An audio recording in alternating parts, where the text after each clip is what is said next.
Hello students, today நம்ம marketing management subjectல difference between selling and marketing தான் பார்க்க போகிறோம். ஸோ நம்ம இந்த டிஃப்ரென்ஸ் பற்றி ஆல்ரெடி பார்ட் 1 அண்ட் பார்ட் 2ல ஃபுல்லாக பார்த்தாச்சு. ஸோ இந்த வீடியோ வந்து டிஃப்ரென்ஸ் பிட்வீன் செல்லிங் அண்ட் மார்க்கெட்டிங்கோட கண்டினியூவேஷன் வீடியோ பார்ட் 3 வீடியோ. இதோட எண்டு ஸ்க்ரீனில் இந்த வீடியோவோட எண்டு ஸ்க்ரீனில் நான் பார்ட் 1 அண்ட் பார்ட் 2 வந்து கனெக்ட் பண்ணுறேன். பார்க்காதவங்க அதை கிளிக் பண்ணி பார்த்துக்கோங்க. ஸோ இப்போ நம்ம difference between selling and marketing continue பண்ணலாம். ஃபஸ்ட்டு பார்த்தீங்கன்னா செல்லிங் அப்படின்னு என்னென்னா அது வந்து செல்லிங்கில் வந்து ப்ரைஸ் வந்து எப்படி தீர்மானிக்கிறாங்க, அந்த ஓனர் வந்து எப்படி வந்து தீர்மானிக்கிறாங்க செல்லர் அப்படின்னா, ஒரு காஸ்ட்டை டிட்டர்மைன்ஸ் ப்ரைஸ் அப்படின்னு என்னென்னா அவங்க ஒரு ப்ராடக்டை தயார் பண்ணுறதுக்கு எவ்வளோ செலவு ஆகிருக்கோ அந்த செலவை வச்சு தான் ப்ரைஸை ஃபிக்ஸ் பண்ணுவாங்க. அவங்க வேறு எதையுமே கன்சிடர் பண்ண மாட்டாங்க. ஒரு ப்ராடக்டை தயாரிக்கிறதுக்கு ஒரு ப்ராடக்டோட விலை வந்து 25 ரூபா 25 ருபீஸ் ஆகிருக்குன்னா அந்த ப்ராடக்டோட ப்ரைஸை வந்து 30 ருபீஸ்க்கு வந்து ஃபிக்ஸ் பண்ணுவாங்க அப்படின்னு வச்சுக்கோங்க. இதில் வேறு எதையுமே கன்சிடர் பண்ண மாட்டாங்க செல்லிங்கில். மார்க்கெட்டிங்கில் பார்த்தீங்க அப்படின்னா ஒரு ப்ரைஸை ஃபிக்ஸ் பண்ணுறப்போ கஸ்டமர் டிட்டர்மைன்ஸ் தி ப்ரைஸ் அப்படின்னா என்னென்னா கஸ்டமருக்கு வந்து எது பிடிக்கும், கஸ்டமர் என்ன மாதிரி ப்ரைஸை ஃபிக்ஸ் பண்ணால் வாங்குவாங்க, எந்த மாதிரி குவாலிட்டிக்கு என்ன மாதிரி ப்ரைஸ் ஃபிக்ஸ் பண்ணணும், இப்போ டிமாண்ட் எப்படி இருக்குது, வேறு ஏதாவது நம்மளோட ப்ராடக்ட் மாதிரியே மார்க்கெட்டில் காம்படிட்டர்ஸ் ப்ராடக்ட் ஏதாவது இருக்கா அப்படிங்கிற எல்லா விஷயத்தையுமே வந்து பார்ப்பாங்க. மெயினாக கஸ்டமரை பொறுத்து தான் ப்ரைஸை ஃபிக்ஸ் பண்ணுவாங்க. திடீர்னு ப்ரைஸை ஹையாகவும் ஃபிக்ஸ் பண்ணுவாங்க, லோவாகவும் ஃபிக்ஸ் பண்ணுவாங்க. டிபெண்ட்ஸ் அப்பான் தி கஸ்டமரை பேஸ் பண்ணி கஸ்டமர் இந்த ப்ரைஸ் ஃபிக்ஸ் பண்ணால் வாங்குவாங்களா அப்படிங்கிறத அவங்க கன்சிடர் பண்ணுவாங்க. பட் செல்லிங்கை பொறுத்த வரைக்கும் ஜஸ்ட்டு காஸ்ட்டை மட்டும், ஒரு பொருளை தயாரிக்க எவ்வளோ செலவு ஆகிருக்கு அப்படிங்கிறத மட்டும்தான், அந்த ஃபேக்டரை மட்டும்தான் கன்சிடர் பண்ணுவாங்க செல்லிங்கில். பட் மார்க்கெட்டிங்கில் வந்து நிறைய விஷயத்தை வந்து கன்சிடர் பண்ணி ப்ரைஸை ஃபிக்ஸ் பண்ணுவாங்க.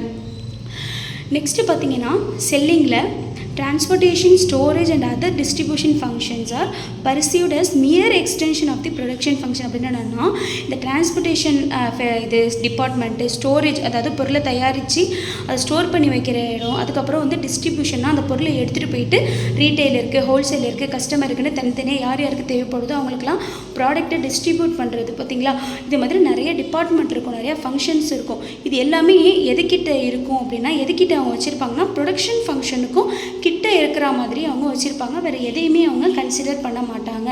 அவங்களோட மெயின் இது என்னென்னா, நம்ம ஒரு ப்ராடக்டை தயார் பண்ணுறோம், அந்த ப்ராடக்டை தயார் பண்ணுற அந்த கம்பெனி, அந்த இண்டஸ்ட்ரிக்கு பக்கத்துலேயே இது எல்லாமே இருக்கா மாதிரி பார்த்துக்குவாங்க. வேறு எதையுமே செல்லிங்கில் நோட் பண்ண மாட்டாங்க.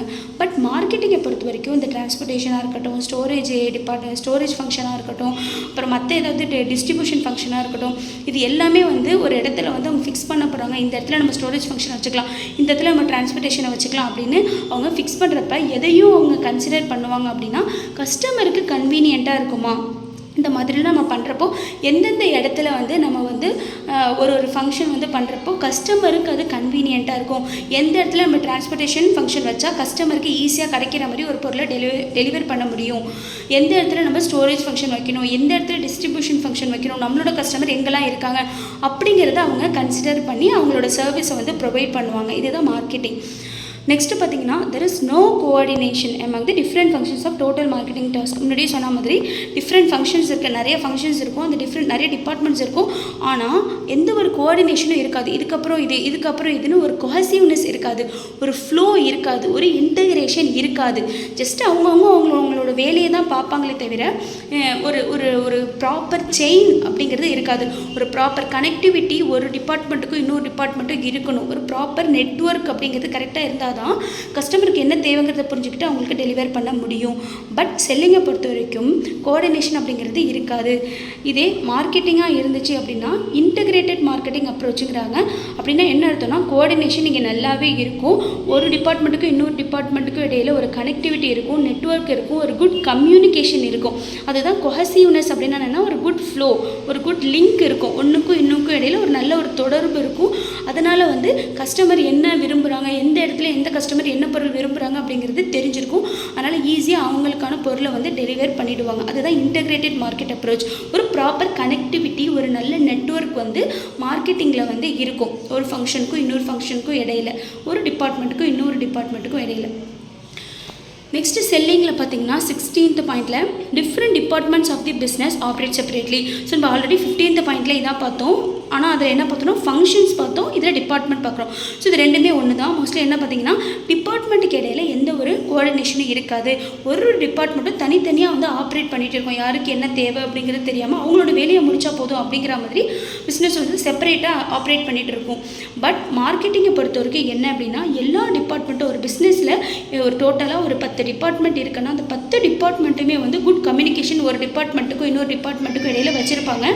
அதுக்கப்புறம் பார்த்தீங்கன்னா இதனால் என்ன ஆகுதுன்னா ஒரு ஹைலி இன்டெகிரேட்டட் மேனர் அப்படிங்கிறது இருக்குது. இதனால் கஸ்டமரை ஈஸியாக சாட்டிஸ்ஃபை பண்ண முடியும். ஒரு குட் கனெக்டிவிட்டி, ஒரு குட் நெட்வொர்க் அப்படிங்கிறது இந்த மார்க்கெட்டிங்கில் இருக்குது.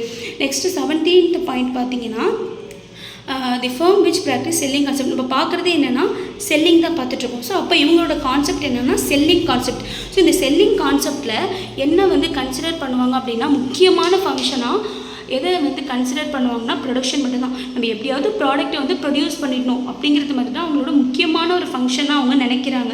வேறு எதையுமே அவங்க ஒரு சென்ட்ரல் ஃபங்க்ஷன், இதுதான் நம்ம பிஸ்னஸ்க்கு ஒரு சென்ட்ரல் முக்கியமானது அப்படிங்கிறது அவங்க நினைக்கிறது. செல்லிங்கில் ப்ரொடக்ஷன் கரெக்டாக பண்ணணும் அப்படிங்கிறது மட்டும்தான் அவங்க நினைக்கிறாங்க. பட் மார்க்கெட்டிங்கை பொறுத்த வரைக்கும் அவங்களோட சென்ட்ரல் ஃபங்க்ஷன் என்ன, ஏன்னா அவங்களோட கான்செப்டே என்னென்னா மார்க்கெட்டிங் கான்செப்ட். நம்ம பார்க்குற டாபிக் வந்து மார்க்கெட்டிங். ஸோ இந்த மார்க்கெட்டிங் கான்செப்டில் அவங்களோட மெயின் சென்ட்ரல் ஃபங்க்ஷன் முக்கியமான விஷயமாக அவங்க என்ன கருதுகிறாங்க, எதை நினைக்கிறாங்க அப்படின்னா மார்க்கெட்டிங்கு. மார்க்கெட்டிங்னா என்ன, கஸ்டமரை நம்ம எந்த அளவுக்கு சாட்டிஸ்ஃபை பண்ணுறோம், நம்மளோட பொருள் மூலிமா எந்த அளவுக்கு சாட்டிஸ்ஃபை பண்ணுறோம். ஏன்னா நம்ம வந்து அந்த கஸ்டமரை சாட்டிஸ்ஃபை பண்ணால் தான் அவங்க ரிப்பீட்டடாக பர்ச்சேஸ் பண்ணுவாங்க. அப்போ தான் கஸ்டமருக்கு நம்ம பொருள் மேலே ஒரு பிராண்ட் லாயல்ட்டி க்ரியேட் ஆகும். நம்மளோட பிராண்ட் மற்ற காம்படிட்டர் பிராண்டை விட சூப்பரான ஒரு ஹை ரேஞ்சில் இருக்கும். அப்போது brand loyalty, brand equity, repeated purchase இது எல்லாமே வந்து உருவாகும். நெக்ஸ்ட்டு லாஸ்ட் ஒன் பார்த்தீங்கன்னா 18th பாயிண்டில் செல்லிங் வியூ. ஸோ இந்த செல்லிங் வந்து எதை வந்து வியூ பண்ணுது, அவங்களோட வியூவில் வந்து என்ன அப்படின்னா கஸ்டமரை வந்து எங்கே வச்சுருக்காங்கன்னா அவங்களோட பிஸ்னஸில் லாஸ்ட் லிங்கில் தான் கஸ்டமரை வச்சுருக்காங்க. ஏன் அப்படின்னா ஒரு பொருளை தயாரித்து அதை கொண்டு போய் எப்படியாவது நம்ம விற்றுடணும் கஸ்டமர்கிட்ட அப்படிங்கிற ஒரு லிங்க்கில் கஸ்டமர் கடைசியில் தான் இருக்காங்க. பட் மார்க்கெட்டிங்கை பொறுத்த வரைக்கும் மார்க்கெட்டிங் பிஸ்னஸ் பண்ணுற அந்த மார்க்கெட்டர் என்ன பண்ணுறாருன்னா கஸ்டமரை வந்து வெரி பர்பஸ்ஃபுல் ஃபஸ்ட்டு லிங்க்லேயே அவங்கள தான் ஃபஸ்ட்டு வச்சுருக்காங்க. ஒரு பொருளை ப்ரொடியூஸ் பண்ணுறதுக்கு முன்னாடியே கஸ்டமரோட நீட்ஸ் அண்ட் வாண்ட்ஸ் என்ன அப்படிங்கிறத தெரிஞ்சுக்கிட்டு அவங்கள இந்த ப்ராடக்ட் நம்ம எந்த மாதிரி ப்ரொடியூஸ் பண்ணால் அவங்கள சாட்டிஸ்ஃபை பண்ண முடியும் அப்படிங்கிறத தெரிஞ்சுக்கிட்டு தான் அந்த ப்ராடக்டே ப்ரொடியூஸ் பண்ண ஆரம்பிக்கிறாங்க. ஒரு ப்ரைஸை ஃபிக்ஸ் பண்ணுறதா இருந்தாலும் சரி எல்லாமே கஸ்டமரை சாட்டிஸ்ஃபை பண்ணுற விதத்தில் தான் அவங்களோட ஒவ்வொரு ஆக்டிவிட்டீஸும் இருக்குது. ஸோ இந்த இடத்துல பார்த்திங்கன்னா ஹைலி இம்பார்ட்டன்ஸ். ஃபஸ்ட்டு லிங்க் பார்த்திங்கன்னா லிங்க்கில் ஃபஸ்ட் லைனில் கஸ்டமரை மார்க்கெட்டிங்கில் வச்சுருக்காங்க. பட் செல்லிங்கில் பார்த்தீங்கன்னா கஸ்டமரை வந்து லாஸ்ட் லிங்க்கில் வச்சுருக்காங்க. ஓகே ஸ்டூடெண்ட்ஸ், கண்டிப்பாக உங்களுக்கு இது புரிஞ்சிருக்கும் நம்புகிறேன். இதுதான் difference between selling and marketing. இதோட இந்த வீடியோ வந்து முடியுது. இது வரைக்கும் சேனல் யாராவது சப்ஸ்கிரைப் பண்ணலன்னா மறக்காமல் சப்ஸ்கிரைப் பண்ணிக்கோங்க. Channel name study traders. Video பிடிச்சதை லைக் பண்ணுங்கள், மறக்காமல் கமெண்ட் பண்ணுங்கள், உங்கள் ஃப்ரெண்ட்ஸ்க்கும் ஷேர் பண்ணுங்கள். மறக்காமல் சப்ஸ்கிரைப் பண்ணிக்கோங்க. வேறு ஏதாவது டாபிக் பற்றி உங்களுக்கு எக்ஸ்பிளைன் பண்ணணுன்னா கமெண்ட் செக்ஷனில் சொல்லுங்கள், நான் கண்டிப்பாக எக்ஸ்பிளைன் பண்ணுறேன். தேங்க்ஸ் ஃபார் வாட்சிங்.